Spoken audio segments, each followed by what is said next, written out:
Peristiwa Perang Badar itu tidak bisa dipisahkan dari cerita tentang Abdullah ibnu Jahas yang memimpin pasukan yang dibentuk oleh Rasulullah itu. Pada kira-kira 17 bulan setelah hijrah di Madinah, Rasulullah itu membentuk pasukan yang terdiri dari 9 orang, dikomandani oleh Abdullah ibnu Jahas ini.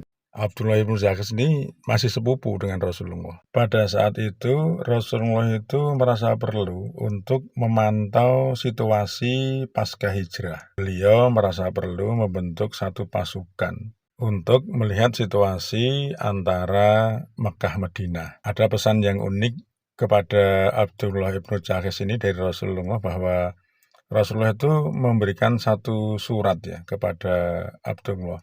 Surat iki aja mbok buka yen durung rong dino anggonmu lehmu mlaku. 2 hari perjalanan baru boleh dibuka surat itu. Maka setelah sampai di satu tempat yang dirasa sudah boleh membuka surat itu, Abdullah ibnu Jahas ini membuka. Kemudian diperintahkan untuk mengawasi di daerah sekitar Nahlah itu.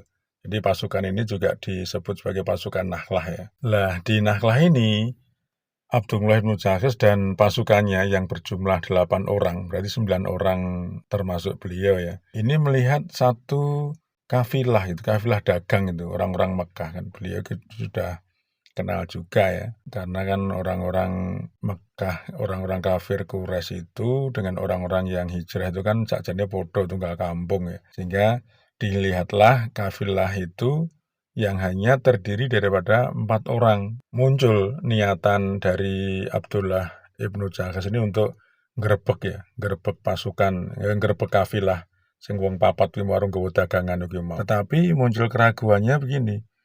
Iki bulan Rajab. Jadi bulan Rajab iki karek rong dino ngono. Jadi padahal bulan Rajab itu kan termasuk bulan haram ya. Kalau bulan haram itu orang Arab tradisinya kan nggak boleh membuat satu keributan, satu keonaran gitu kan nggak boleh. Beliau ragu, ini kira-kira digerebek apa ora ya. Yen ra digerebek kok ya bacot gembreget wong hartane wong muslim sing hijrah kuwi neng Mekah ya dientekke wong kafir ya. Maka Abdullah ibnu Jahas ini memutuskan tetap untuk nggerebek gitu. Jadi wong papat kuwi digrebek karo Abdullah bin Jahas. 4 orang yang digrebek pasukannya yang berjumlah 9 orang itu berhasil dikalahkan. Sing siji iso melayu, sing siji tewas terbunuh, sing loro dadi tawanan. Bagian daripada tugas Rasulullah itu sebenarnya hanya untuk memantau situasi, golek-golek informasi Mekah Madinah iki piye gitu. Tapi kenyataannya jadi beda sehingga Abdullah bin Jahas itu melakukan pelanggaran yang luar biasa besar. Apa pelanggarannya? Yaitu membuat keonaran, membuat keributan, membuat peperangan pada bulan haram, yaitu di bulan Rajab.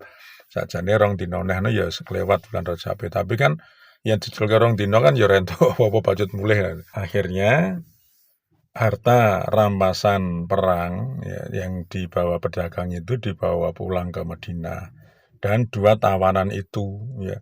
Kemudian yang satu lari pulang ke Mekah, yang satu tewas. Nah, betul ternyata setelah sampai di Madinah itu Rasulullah tidak berkenan. Gigi sasi haram yang tidak boleh membuat keributan kok malah sampai pulang bawa tawanan, pulang bawa rampasan perang, ya dan sebagainya itu. Nah, disitulah setelah membawa 2 tawanan perang, kemudian membawa harta yang banyak itu Rasulullah tidak berkenan. Tapi yo tidak bisa menyalahkan. Nanti cuma hanya dia menunggu jawaban daripada Allah SWT. Akhirnya turunlah itu surat Al-Baqarah ayat yang ke-217. Mereka bertanya kepadamu tentang bulan haram. Memang bulan haram itu tidak boleh membuat keributan. Tetapi di situ Allah membela keputusan daripada Abdullah bin Jahas.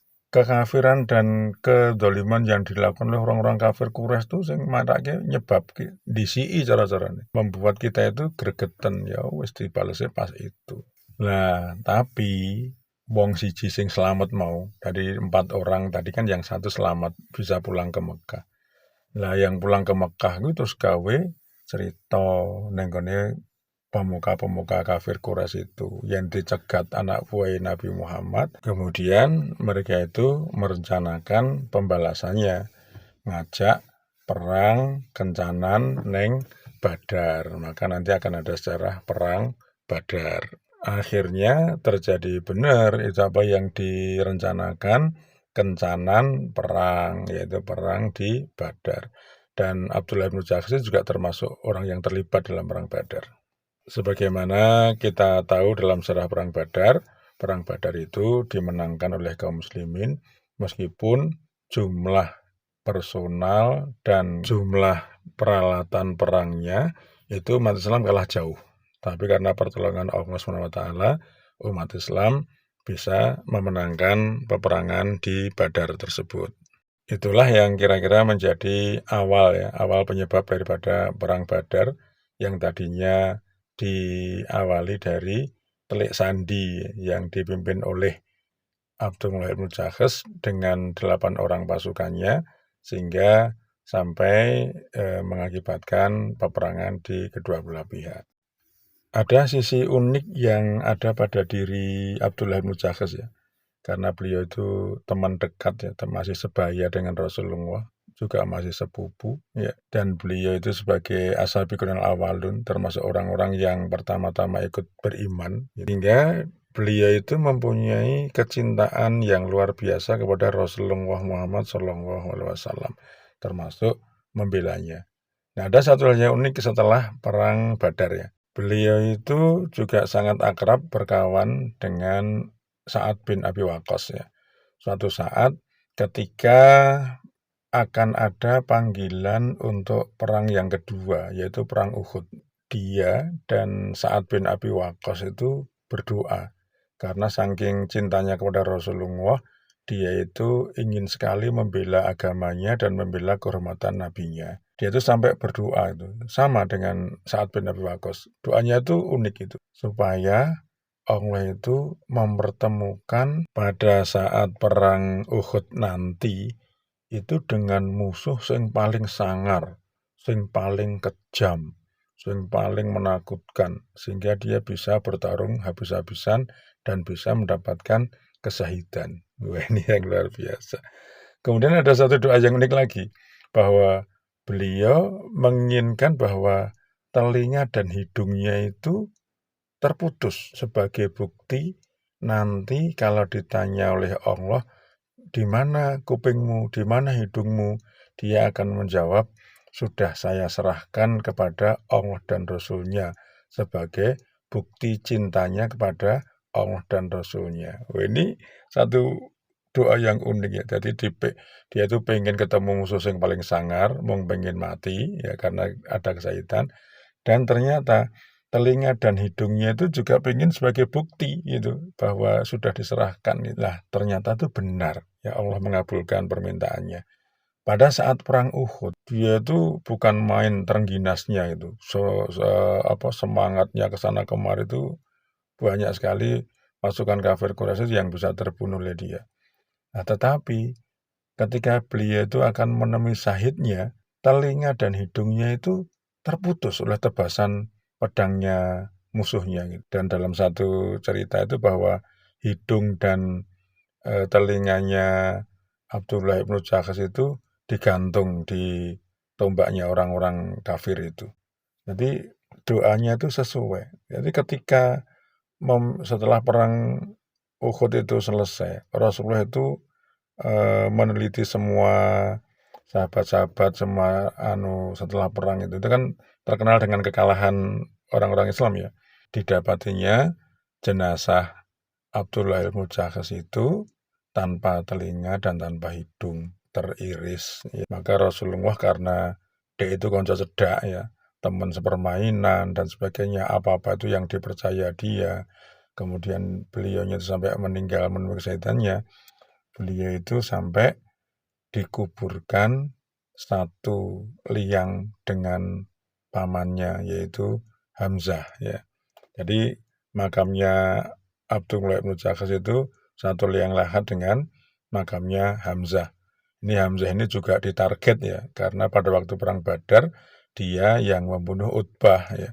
Utbah itu bapaknya Hindun, ya, yang terbunuh di perang Badar. Nah, kemudian Hindun itu saking dendamnya mengutus budak yang bernama Wahsy itu hanya untuk menarget Hamzah.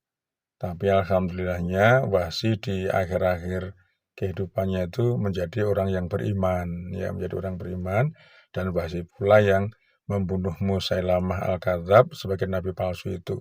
Sehingga ada kata-kata yang terkenal dari diri Wahsy, saya pernah membunuh orang terbaik dan ini saya akhiri membunuh orang terlaknat.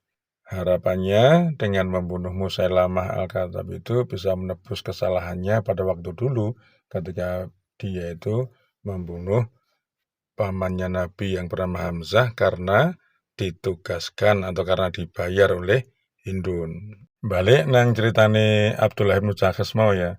Jadi Abdullah bin Jakhas itu pejuang Islam sejak awal, ya.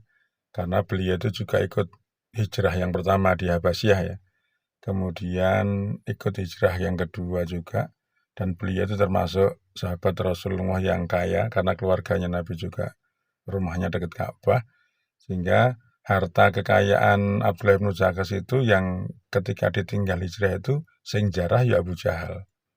Maka kenapa Abdullah bin Jakhas itu sangat ingin sekali menguasai harta kafilah dagang tadi, di Nakhlah tadi, itu ya karena bayangke wartane sing ning Mekah dintekke bolo-bolone Abu Jahal. Maka ini kesempatan untuk bales sampai kepada perang Uhud yang menyebabkan beliau itu menemui kesyahidan. Insya Allah bukti cinta kepada Allah dan Rasulnya sudah dia buktikan selama ini dari awal kehidupannya membela Islam sejak awal sampai di perang Uhud.